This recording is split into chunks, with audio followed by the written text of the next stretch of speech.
And we're live. Welcome to Music Matters with Jason Tramm, and thank you so much for joining us for our unique podcast community, where we explore the triumphs and challenges of the performing arts world as seen through the eyes of distinguished colleagues. And thank you so much for helping us grow. We hit 1,808 subscribers last night, and every day we grow thanks to people like you. So please remember to subscribe to us on YouTube and smash that bell icon for the most up-to-date information on our upcoming guests and topics. We love it when you like and share our videos, as it helps our community keep on growing. To see our over 250 past episodes, check out our website at www.jasontram.net. Again, that's www.jasontram with two M's.net. We have a wonderful guest today. We have renowned conductor Kelly Kuo. Maestro Kuo was named the Associate Artistic Director of the American Lyric Theater and Music Director of the Reno Chamber Orchestra, while continuing his duties as Artistic Director of the Oregon Mozart Players, who he's got a dress rehearsal tonight in Eugene, Oregon. He's been praised by the Cincinnati Enquirer as a leader of exceptional musical gifts, and he has guest conducted opera companies such as the Chicago Lyric Opera, Seattle Opera, Cincinnati Opera, and on and on and on, all over the country. In 2008, he became the first conductor of Asian descent to lead a performance at the Lyric Opera of Chicago, making his debut with Porgy and Bess by Gershwin. And he also he returned to lead the Chicago premiere of Charlie Parker's Yardbird Opera. So we're delighted to have him with us today. Welcome, Maestro Kuo. Thank you, Jason. Pleasure being here. We've never met in person, but we have certainly have lots of mutual friends, and congratulations on all your success. I'm so glad you can join us today. Thank you. It's great, even on a different coast. I love what the technology of today allows us to do, these conversations we can have that we could never have before. It's pretty amazing. Exactly. So did you always know you wanted to be an artist? No, actually. I grew up in a rural farming community in northeastern Oregon, population 10,000, a little city called Hermiston. And we were out there because my parents, who were immigrants from Taiwan, moved out there due to a job that my dad got as a soil chemist. So he worked for agricultural consulting companies. And so I was born in southeastern Washington, moved over to northeastern Oregon when I was 4. Music was part of my education because my family felt it was important. So my younger brother and I got lessons as we were growing up, but they certainly weren't shoving it down our throat. It was just something that we were interested in. And, there were just opportunities that were unusual for that time. We had a pretty avid band program, marching band, that in a school of 1,000, to give you an idea, we had 225 in a marching band. And what did you play in the marching band? I played clarinet, and then when I decided clarinet didn't make enough noise on the field, I switched to saxophone, and then became drum major. So because woodwinds outdoors, of just course, can't compete against brass. Exactly. But I started out on piano. Actually, I started out on violin thanks to my piano teacher, who decided we were too young. I was, I think, 4, and my brother was 2. She thought we were too young to start piano lessons, and so she asked us to start violin lessons with her son, who was in high school at that time. And lo and behold, he ended up going to Oberlin and in New England Conservatory, now plays professionally in the Oregon Symphony. So that was,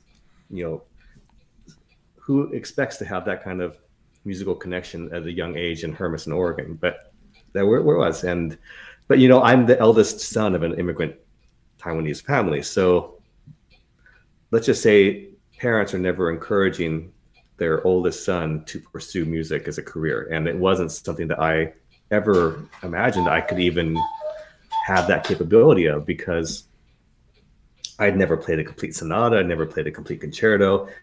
I was soloing with, community orchestras, had that opportunity, had a great time. But gosh, who am I to compete against people who are studying in New York and Juilliard Prep and all these big name schools? It wasn't even on the radar. I, in fact, applied to aerospace engineering schools as a senior in high school.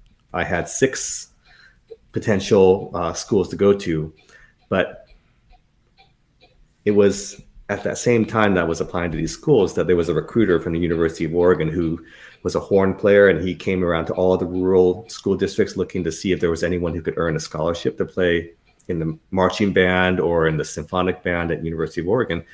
And so he came to Hermiston, and in an office probably the size of this dining table that I'm sitting at.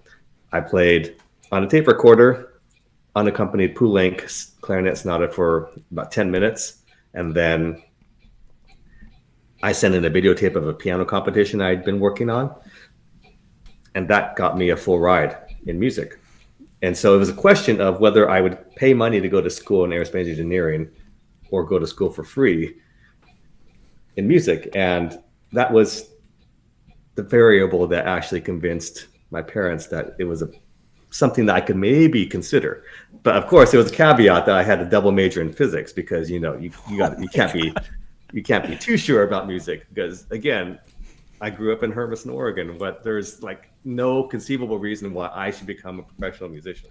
So, I love these stories because similar, some of the composers who had similar ones, Berlioz was in school for medical school, and his parents wanted to be a doctor, so he was in medical school, and he would be dabbling in composition, and we know where that went. And the same with Tchaikovsky, whose parents wanted to be a lawyer. So I just love these stories because these we have this. I'm a parent, and I know how hard it is to find that path for your children, but sometimes it chooses you. Absolutely. It was certainly something that I never, ever imagined that could even be in the realm of possibility. And I've just been so thankful for all of the village that it took to bring me to where I am today. So I'm sure your parents have been to many of your performances, and do they still come? And what do they say when they go see their performances, when you see your son growing up? Pre-pandemic, it's been nice because I've been with Oregon Most Art Players for the last 10 years. And when they still lived in Hermiston, it was only a 5-hour drive, and they would regularly pilgrimage out to Eugene and for a couple days, and we'd get together, have some Chinese food, and then they go to the concert. It was great. Then the pandemic hit, and then they really haven't left. They moved to Pasco, Washington, which is southeastern Washington, where the city that I was born, and they haven't been to a concert in Eugene since the pandemic started. But they did come down to Sun River, Oregon. I did a music festival last August, and they were able to attend those concerts, which was really nice having them. In the meantime, they've been very, very good about watching the videos that my orchestras produce, and love seeing those. So how did you, when you're in college, you're in conservatory now full time, and you're working with physics at the same time, how did the music finally win over in your studies? Okay, so the first quarter that I was doing both physics and music in the University of Oregon, I was also, because I was taking clarinet lessons. I was a double major in clarinet and piano. That's what I got the scholarship on, right? And so I was taking lessons in both of those. I was playing bass drum in the University of Oregon marching band, which every Saturday, there you go, it's gone. And then taking honors physics with calculus. Essentially, I started getting the Asian Fs, which are like Bs. And that was enough to tell me that something had to happen, something got to give. So I convinced my parents to let me have 2 years to isolate on music only. And then if I didn't show any promise after that point, I transferred to an engineering school. So to answer your question, physics did not last very long. And then once I got to the point where music was showing some promise, I think I was one class short of a math minor and never got it, which is obviously it was not a way I was going to go. I can barely balance my checkbook now. So, don't know what that was going about. But, it turns out that I ended up double majoring in Mandarin Chinese later. I picked it up a little bit later. But that's another story. Have you conducted in China frequently? I have not conducted in China. I have worked in China at the Beijing National Center for Performing Arts. I was when they just opened the facility they called the Egg, right around the Olympics. They brought in Lauren Mazel to conduct Traviata, and I was the repetiteur on that. And I was brought back to help coach their chorus on Turandot. And I had a good experience there. I would love to conduct in China, actually, but there have been opportunities maybe in Hong Kong, but since the pandemic, it's, with three-week quarantine on either side, it's really, impossible to consider these days. It's almost an entire month of waiting, and yeah, it's so brutal. I was having friends who were like doing Vienna Staatsoper, and they'd go over there to spend like so much time in their hotel room, and the stories were amazing. It's just the flexibility of the artists who are able to weather the storm is truly remarkable. We're going to talk about that, certainly, how we've all become philosophers during the COVID period, and thinking about our art and how we remain relevant in these challenging times. But it's certainly fertile food for thought. Absolutely. So how did you make the transition? It's always that hard transition going from your studies into the professional career. What were some of your steps along the way? Well, gosh, after I left University of Oregon, I ended up going to New York City, where I went to the Manhattan School of Music and got into the studio of Byron Janis, who, if you're a pianist, you know that name very well because he was Vladimir Horowitz's first student. Turns out my teacher at University of Oregon, Dean Kramer, was Horowitz's last student. And so there was that connection there of legacy. And so it was too good of an opportunity to turn down. And I had other opportunities. I could have gone and not paid any money to do my graduate program. But it turned out, in my mind, I was considering, well, if I'm going to really put myself out there and see where I stood in the big world, it had to be in New York, because that's where the big fish swam. And it turns out that's what happened. So I got my degree there, but in my second year, I started playing for singers to earn a little extra money, as you do in New York, to pay for rent and all of that. And the voice teachers there started asking me if I ever thought about doing more of it. At that time, I was doing all the things at Manhattan School that the solo pianists didn't really want to do. I was playing piano in the orchestras. I think I played for just about every symphonic concert that required a keyboard part. And then I played new music ensemble, chamber music, and the company for singers. And that's where I found that I really loved collaboration. So I was actually looking at the Manhattan School of Music orchestral performance program, which had just started around that time. So I was planning on applying for that. But then when I was encouraged to look at the vocal accompanying programs in Manhattan School, specifically with Warren Jones, I thought, very naively, I'll apply to Warren's program too. And if I get into both, whichever one gives me more money, I'll do. Super naive. But, I ended up getting into both programs, and Warren Jones's program gave me more. And that's how I started vocal accompanying. And very, very quickly into that program, in the middle of the first year, I got a call from the Houston Grand Opera, who was looking for a pianist in their studio. They did not find someone during their normal auditions. And could I play for them in a couple of weeks? And I'm like, I don't have your audition rep. And, in the back of my head, I'm thinking, I just learned how to start singing and playing together just a couple months ago. And I was not very good at it yet. So, but if you want to hear me play, this is what I have prepared. And so they came and heard me, and I was offered a position in the Houston Grand Opera studio. And Warren Jones was the first one to say, you should do it. Earn while you learn, was his advice. And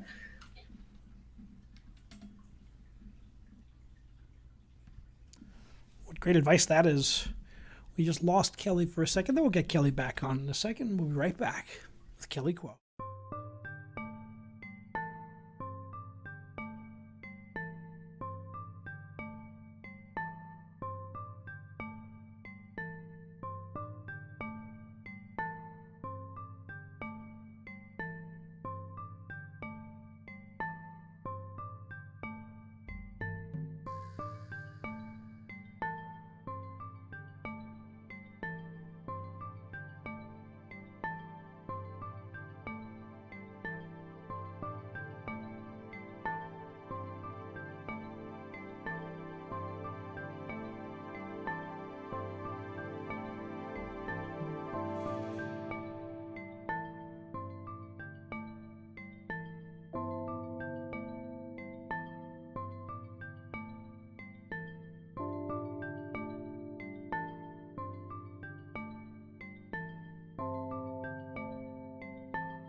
While you learn, that's fantastic. You get out there to this incredible crucible. You're in one of the greatest greatest opera companies in the United States. Tell us, take us that part again. Yes, absolutely. So in Houston Grand Opera, my very, very first show that I'm assigned to is Aida. And I just, barely played complete operas, and here I am with Aida. Except as the third pianist from the left, as a studio pianist, there is only the dance rehearsals that I was especially playing. I played for every dance rehearsal, so I could play the triumphal march scene, dance, backwards and forwards at tempos. And then it came to piano dress rehearsal, Jason, and that's the first time you played through the entire piece in the situation, right? Well, all of a sudden, the two assistant conductors on the show were on stage conducting backstage banda and backstage chorus, Wow. and I'm left to play 3/4 of the opera for the first time. And this is with Roberto Abbado. And I've never played in a pit, one that's dark. When you lose your peripheral vision because it's so dark. I'd never played most of the show because I just basically been playing dance rehearsals, even though I'd studied it. And here I am playing with Roberto Abbado. And things didn't go perfectly on my end.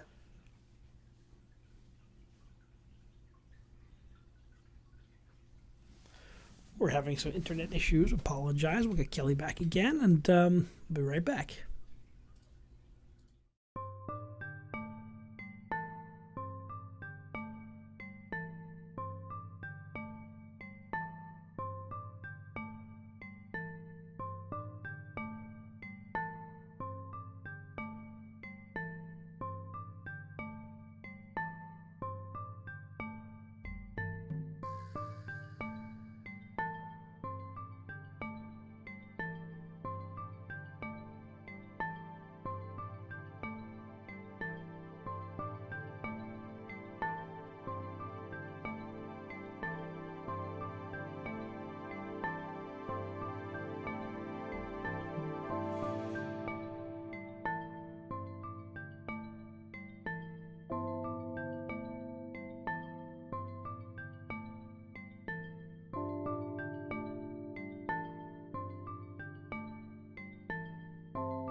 So that production of Aida at the Houston Grand Opera, what an incredible opportunity, and it must have been nerve-wracking. I mean, I can only imagine. Yeah, absolutely. And I remember something very specific about the end of the rehearsal, because after not potentially doing very well, I felt pretty mortified at a couple places. Roberto Abbado came up to me afterwards, shook my hand, and he said, "You can be a conductor someday if you want." And this is, yeah, I mean, I'd never conducted. I don't consider drum major conducting, by the way. It's just a different kind of conducting, but yes, certainly not conducting the orchestra, let alone an opera. But to have that kind of confirmation before I'd even started thinking about it, that's what really started the wheels churning a little bit, and really thinking about whether or not I had a shot at doing something like that. Never crossed my mind. So at that point, we got a couple lessons, literally 2 lessons a year with Larry Ratcliffe at Rice University as part of our training. And from there, my first job was at a company called Opera Pacific in Orange County, California. When I joined them, they were an $8 million company doing 5 or 6 productions a year, doing 4 to 5 performances each. It was a large company. And I became their artistic administrator, principal pianist, and assistant conductor. And that's where I made my debut in 2005 with Traviata. And at that point, I left the company, and unfortunately, the company closed in 2008. But that really jump-started my career in a lot of ways. But what you might find this interesting, Jason, in that after I left Opera Pacific, there was a period of about 7 years where I essentially had to remove piano and administration from my resume completely in order to get hired. Establish yourself as the maestro. Yeah, that makes sense. Exactly. Yeah. But then once I got to that point, I was still performing piano on the down low, right? But just not necessarily out there for everyone to see. But once I got to the point where I was conducting 100% of the time, I could then pick my projects as a pianist. And I still do maintain my keyboard chops to, you play chamber music and sometimes concertos with my orchestras, because I think it's important to keep ourselves honest as musicians to really understand what it's like being on the other side of of an instrument and to actually make noise, because conductors don't make any noise. It keeps you humble. It certainly keeps you humble, and you must always be. I always find that amazing. Like, look at Daniel Barenboim or someone like that, or they get to. I think it's great that you get to do both, and then you get to pick and choose and to find the projects that excite you. Exactly. I don't put myself on the level of Barenboim, but it's But you're much younger. But you're much younger, so you got some years to go. So you've made such a great impact on the top American companies. What's it like when your career trajectory is raised up that you've gotten? So tell us about the Lyric Opera of Chicago, one of the world's great companies. What was it like to be the first Asian American to make a conducting debut? What's interesting, Jason, is that I didn't find that out until 10 years after the fact. That's it. Wow. It was not made a big deal at all. Like, not at all. Like, even I had to ask the question to them, who preceded me on the podium, and they had to do research, and it turns out there wasn't anyone. So it's very interesting, because we live in a time now where being the first one of anything is so important. Representation is so important today, and that's really something very special. And it wasn't because there weren't other Asian conductors out there in the world who were capable of conducting the Lyric Opera of Chicago. My God, and there was Seiji Ozawa, there was Kent Nagano, Myung-Won Chung, so many people who could have easily been at a world-class level and made an appearance at Lyric Opera Chicago during its illustrious history, but no. So my debut was in Porgy and Bess. It was without rehearsal. Wow, no pressure. It was planned. It was planned, though. There was a run of Porgy and Bess, and the primary conductor, John DeMaine, who was one of my mentors, was already going to be gone for 2 performances, and so I was brought on as the cover conductor and then the conductor for those 2 performances. And I essentially had the show memorized, because in that particular scenario where you don't get any rehearsal with the orchestra and you have to jump in, there's really no other choice. And that piece is very, very tricky in a lot of ways. And, I agree. I've done Porgy twice. I did it at Newark at the New Jersey State Opera. I did it in Albania at the National Opera House. And boy, I was there for Albania for a month with 10 performances before I did it in Newark. And it's not an easy score. No, those accompanying recitatives are just nasty, and I wouldn't wish that on anyone to try to jump in and do that, but I was ready to do it because I'd actually gone on tour in Europe with a Porgy and Bess company in preparation for this, and in that, before my debut of the piece ever, I had a 15-minute rehearsal the day of, and I went right to the detective scenes, of course, because those are terribly difficult to time out. And that was with the Bulgarian orchestra that essentially had it memorized. They've been playing it so many times in their lives, but even if I had fallen on my face, they probably still could have managed to get through it. But somehow I was prepared, and that made my transition into the Lyric Opera Chicago production pretty smooth. What are some of the other? You have so many major debuts, and obviously performing for wonderful like LA Opera. You've been on the staff of LA Opera. What are some of the debuts that you'll never forget? Some of the moments, the pinnacle moments in your rising career. Oh my goodness! I mean, the Porgy and Bess one is obviously one that was very important. I just made a debut in Wolf Trap Opera last summer that I enjoyed very much because it was unusual. It was a double bill of Pauline Biardot's Cendrillon, which we commissioned an orchestration by David Hanlon that is very, very charming. And I loved being able to collaborate with David and the company to shape the orchestration of essentially what was a salon piece for piano and voices. So that was a lot of fun. It was in a double bill with Holst Savitri. Very much enjoyed that. Interesting double bill, yeah, wow. Yeah. I just made my debut with the Olympia Symphony Orchestra, and I'm a music director finalist for that orchestra. But that performance was very memorable to me because the major piece on the program was Sibelius's First Symphony. And I don't know if you know much about the history of this piece, but it was written in 1899, around the time that the February Manifesto, where Nicholas II issued a manifesto which essentially stripped Finland's parliament of its rights. At the time, they were autonomous from Russia as a sort of a duchy. So now we have the Russian Tsar saying you no longer have your rights. And so Sibelius wrote this piece that became this musical fanfare and representation of the culture of Finland, and it was this calling card as much as Finlandia was. I've And conducted so Finlandia. Was it a similar time frame as Finlandia? it was, well, this 1899, so I think it was after Finlandia, Okay. but around just a year or two.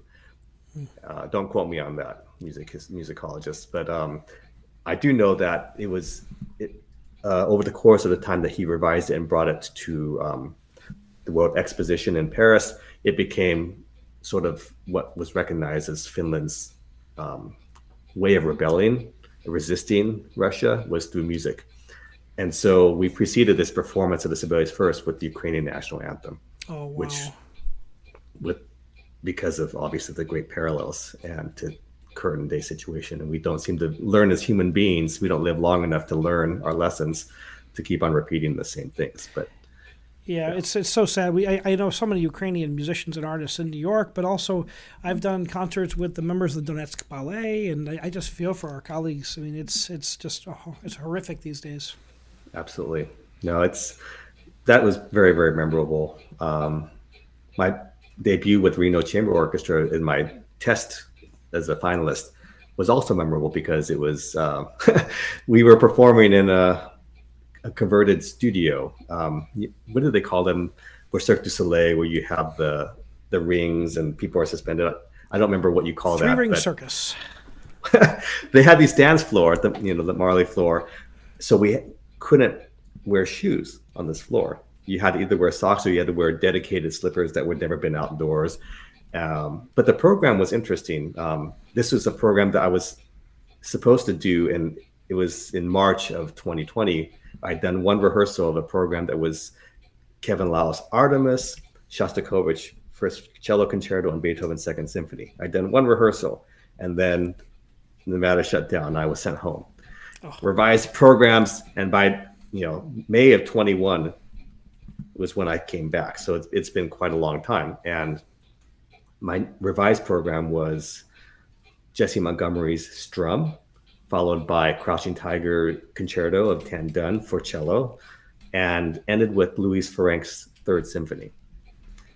And it went well. Obviously, I got the job, but what I look back on it thinking that's pretty suicidal. You have three composers, none of which are household names, and you're bringing this as a test concert for music directorship. And even though there's a lot of relationship with music that sounds familiar to them, Louis Ferenc lived in the same time as a lot of Beethoven and Mendelssohn type compositions were going on. And Tan Dun is very, very cinematic and very familiar to them in a lot of ways. But my gosh, I was very thankful. So that's why that particular concert was memorable for me. That's beautiful. Tell us about your philosophy of when you take over an orchestra, and how do you approach programming, and so what are some things that are most important to you when you're putting together a season? As a member of the BIPOC community, I feel a certain responsibility to bring attention to historically underrepresented composers, male and female, on our programs in a mix, to balance and to show that there is reason for them to be on these programs. And to shed light maybe on their circumstances surrounding why they've not been able to get onto the stage or in concert halls over the years. I've done a lot of showcasing of women throughout history whose music has not, or whose own musical development has been stymied just by male convention, society's beliefs of where a woman's position was. So I try to certainly include a lot of that into my programming. I think a lot of the great composers also have a lot of works that really have not made it to the concert hall either. I mean, Sibelius's First Symphony is enjoying a renaissance right now, but for a long time, it didn't stand a candle to, or hold a candle next to the Second Symphony and the Fifth Symphony. But my God, I love the First Symphony of Sibelius, and I would put it against anyone's First Symphony. I mean, even Mahler, Brahms, Beethoven. Gosh, it's really good company, but I do think it's a really great piece. So mixing up the variety of periods from the Baroque all the way into the contemporary, I think is great for an audience. And not only for the audience, but for the musicians who are passing down the torch to their students and to their grand students. It's so important to have this musical legacy filter through every possible way in a community, because those are the ones who are going to end up being the next audience. Maybe not the ones on stage, but they're going to be the ones supporting through attending, or even potentially even financing an organization, or being in a position where they are the leaders making these choices for communities. There's all sorts of roles that are important in the community for our musical organizations to continue their jobs. It's vital. Good point. I mean, without the audiences of tomorrow, without the board members of tomorrow, I mean, it starts in the elementary schools, it starts with the young and the teachers. And I love the fact that you're like a music director for today who's really thinking about the issues of society, because it's so easy for orchestral music and opera to become like museum pieces, but then they become dusty and they can be put on the shelf, and that can't be allowed to happen. Absolutely not. And we're dealing with 2 or 3 generations already of people for whom music was not required in the public school system. And so now these people are in a position to be making decisions about what should be in schools. But on the positive side, I think the pendulum will swing the other way. And it might be the pandemic that does it, because during the pandemic, it was art, the fine arts that people turned to get through. There was, Netflix. It was and Spotify. Spotify, Kindle, all these things. This is art, and maybe people don't realize it, but that's exactly what they turned to during the pandemic, when they had no other, to feed their soul.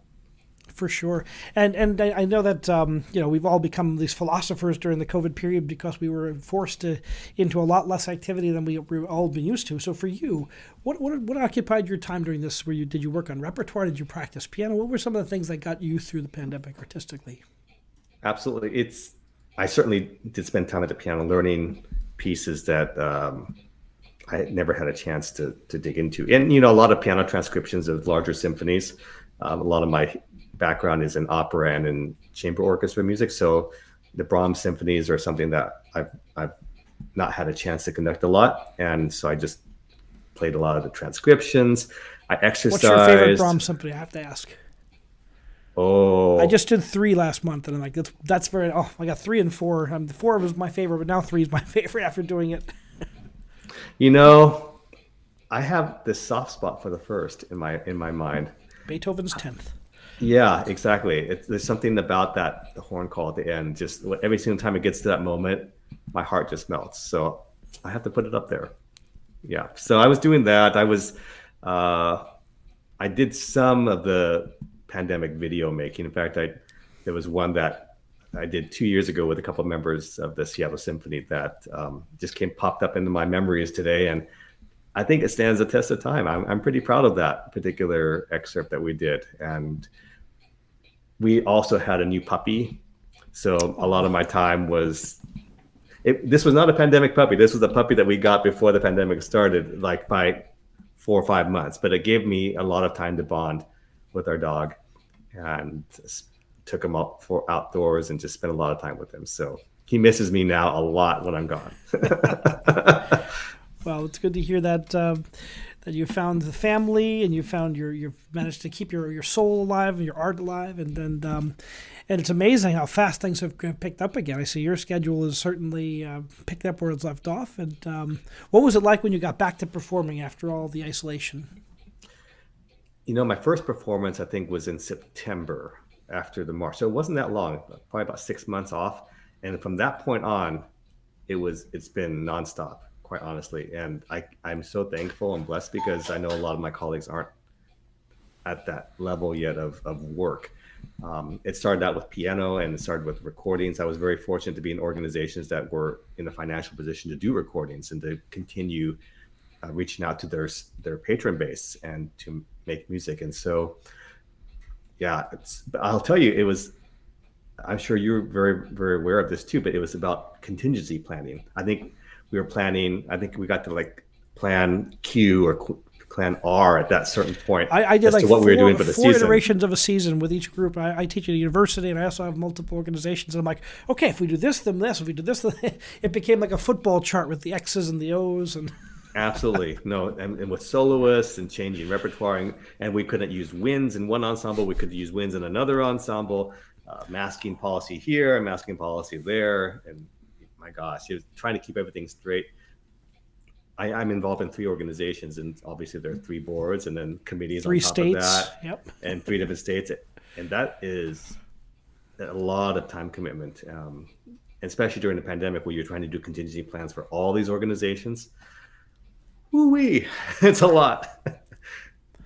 That we did that. I was brought in to do with the National Chorale to do a recording with you with one of your groups, and we were recording new operas. It was supposed to be live, and they got changed last minute. And it became a recording, and then we had to test at the door, and we had one on a part, and we had one extra bass, and the one extra bass tested positive for COVID. So thankfully, we had one at a part. Just by luck, we were able to get through. It was just.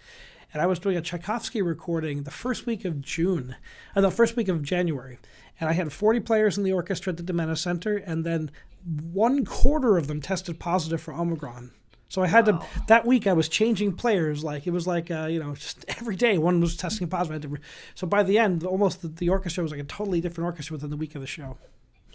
No, I've not escaped unscathed through this pandemic. And even this particular production that we were putting on, this concert that we have tomorrow night, after the first rehearsal, we lost a member to COVID and had to replace this musician on like 3 hours notice for the rest of the run. So it's something that we're all dealing with. And I think we're all collecting stories, and we're going to all get together and have a good adult beverage after the fact and tell our war stories.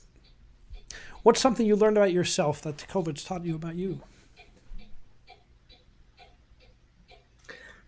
I'm capable of time management in a way beyond what I thought I was capable of. I'm pretty good.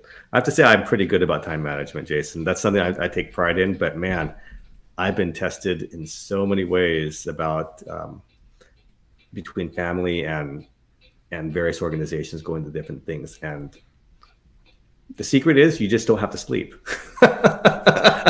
Who needs sleep? I second that emotion. I'm drinking a coffee right now. I just got back from my university orchestra, and we on to the next. And it's no. And in all seriousness, the sleep deprivation is challenging, and I've had to take more red-eye flights in this year than I've taken in any year of my life, and those are not fun. I'm getting old.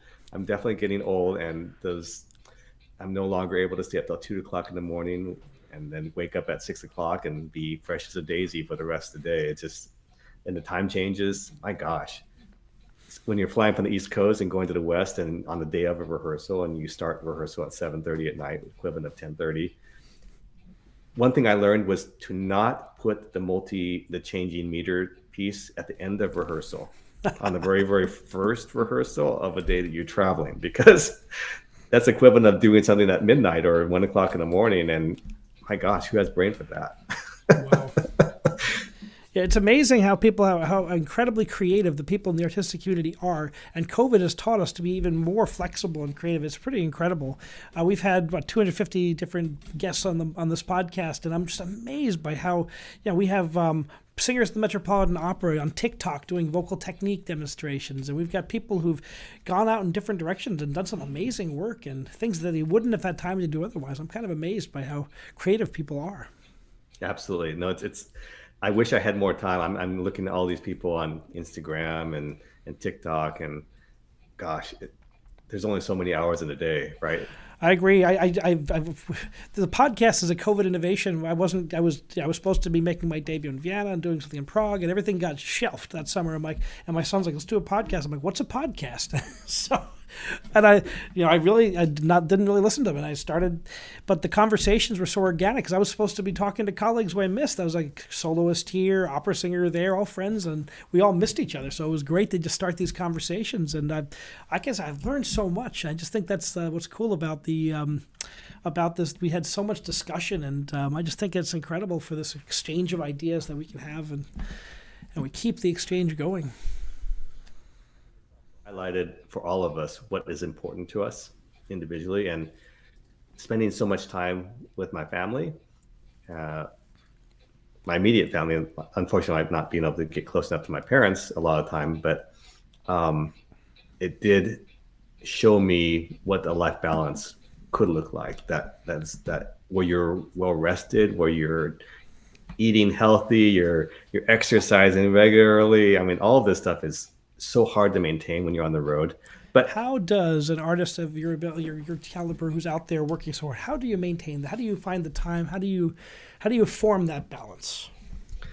I have to say I was much better earlier on in the pandemic. As I got busy, that's the first thing to go. When you're like you're looking at your task list and you have to do this, and this, and this, or you can spend a half hour exercise and then another half hour cleaning up, and then all of a sudden you're eating breakfast and you half your day is gone. So I've not been the greatest, especially in the last few months. But in the ideal world, I'd be getting up early, exercising, getting my day started, spending some time at the piano to learn music, to refresh music, to get myself in the mood spirit wise, and then focus on the deluge of emails later in life. But unfortunately, when you get busy, the first thing that happens is you look at your email, and all of a sudden your day gets filled because you have to put out so many fires to put out. Yeah, hazmat suit is like my constant wardrobe every day. It's true. It's just nothing but the challenges of 2022 and 2021. But can you imagine? I mean, like I think back and I'm like, how would have some of the great conductors of the past? How would Von Karajan have handled this? What if Von Karajan had social media? I think your handle on Instagram is fantastic. It's Quo with the Flow, and I think that is the coolest one of all. Thank you. No, I mean, I bet Karajan would have had an assistant or two. I had a who was it? We had Stefan Müller on the podcast, and he's a piano soloist who does all of the Beethoven sonatas from memory, and he's been doing them forever. And he's a professor in Vienna, and he was Von Karajan's assistant conductor in Bayreuth. Amazing. I was like, oh my God, what was he like as a person? He goes, oddly enough, and this blew my mind because he was much nicer to the soloists when he was off the podium. He was really complimentary and very friendly. He goes, but on the podium, he was so mean to the orchestra. He's like, you haven't played this right in 30 years. Actually, the thing you just mentioned about the Beethoven sonatas. So I don't know if you knew this. This is a little fun fact for your listeners, but Camille Saint-Saëns who started piano age 2.5 or something like that. He made his debut at age 10. Playing a Mozart and Beethoven piano concerto, plus solo works by Bach and Handel. And as an encore, he offered to play any of Beethoven's 32 sonatas from memory. Yeah, that's Saint-Saëns is one of the greatest underrated geniuses of all time. Yeah. His third symphony, I put his third symphony up with any symphony. I've done it 5 or 6 times. I love that symphony. And I just that's like the perfect, that was his farewell to music, and I think this guy is so severely underrated. That slow part with the organ, it's not much better than that. I mean, I put that up there with like Schubert's cello quintet, slow movement. Yeah, some of the most glorious. There's so much in that symphony. It's just mind-blowingly beautiful. Mm-hmm. Mm-hmm. I'm glad you brought up Saint-Saëns.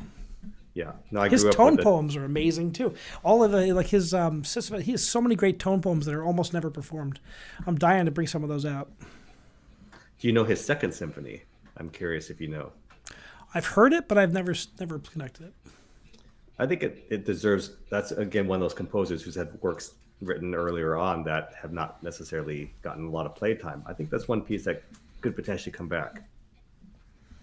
Just takes the right music director to program it in the right places, and all of a sudden you got a snowball effect, right? Yes, crossing our fingers. Yeah. Well, it's been great to get to know you. What do you have coming up next, and where can people go to find out more about Kelly Quo? Well, I have a website, kellyquo.com, that I maintain myself. I try to keep things pretty well updated. After this, I'm going to New York City next week, and I'm conducting a workshop of a new opera by Justine Chen and Stephanie Fleischman called Seven Sisters. It has text in English, Mandarin Chinese, and Taiwanese. Beautiful.